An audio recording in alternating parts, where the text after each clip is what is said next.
శ్రీరామనవమి పండుగకు జంగారెడ్డిగూడెంలో భగవాన్ శ్రీ శ్రీ శ్రీ గొలగమూడి వెంకటస్వామి సేవా కేంద్రం సిద్ధమవుతోంది. గత 7 సంవత్సరాలుగా రాజుల కాలనీలో వెంచేసి ఉన్న వెంకటస్వామి సేవా కేంద్రం నందు శ్రీరామనవమి కళ్యాణం నిర్వహిస్తున్నట్లు అన్నదాన కమిటీ నిర్వాహకురాలు చిన్ని రత్నకుమారి తెలియజేశారు. ఈ నెల 6వ తేదీ ఆదివారం కన్నుల పండుగ శ్రీరామనవమిలో భాగంగా సీతారామచంద్ర స్వామి కళ్యాణం వైభవపేతంగా నిర్వహిస్తున్నట్లు ఆశ్రమ సభ్యులు నాగరాజు తెలియజేశారు. శ్రీరామనవమి కళ్యాణంలో కూర్చునే దంపతులు ముందుగా పేర్లు నమోదు చేసుకోవాలని కోరారు. ఉదయం 9 గంటల నుంచే కళ్యాణ క్రతువు పూజలు ప్రారంభమవుతాయని అన్నారు.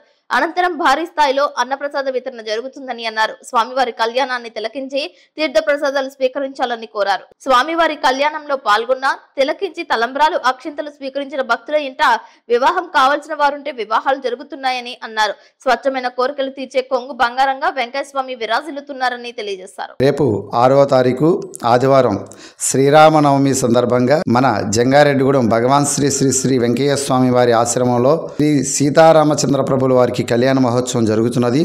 ఉదయం 8 గంటల నుంచే స్వామివారికి అలాగే సీతాదేవి అమ్మవారికి పెళ్లి కూతురు అలాగే పెళ్లి కుమారుని చేయడం కళ్యాణం ఏర్పాట్లు జరుగుతాయి. కాబట్టి భక్తులందరూ ఉదయాన్నే అందరూ పాల్గొనండి. కళ్యాణం అనంతరం స్వామివారి అక్షంతలు అలాగే తీర్థప్రసాదాలు పానకము వడపప్పు అలాగే భోజనాలు ఏర్పాట్లు ఉన్నాయి. కాబట్టి భక్తులందరూ కూడా ఉదయాన్నే పాల్గొని స్వామివారి యొక్క విశేష ఫలితాన్ని అందుకుంటారని కోరి ప్రార్థిస్తున్నాం. గత 7 సంవత్సరాల నుంచి నిర్విరామంగా మన ఆశ్రమంలో కళ్యాణ మహోత్సవం జరుగుతుంది.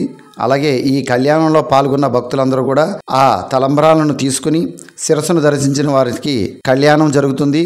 అలాగే మంచి శుభ ఫలితాలు జరుగుతున్నాయి. కాబట్టి ప్రతి ఒక్కరు కూడా ఈ కళ్యాణంలో పాల్గొని స్వామివారి యొక్క అక్షంతలను స్వీకరిస్తారని కోరుకుంటున్నాం.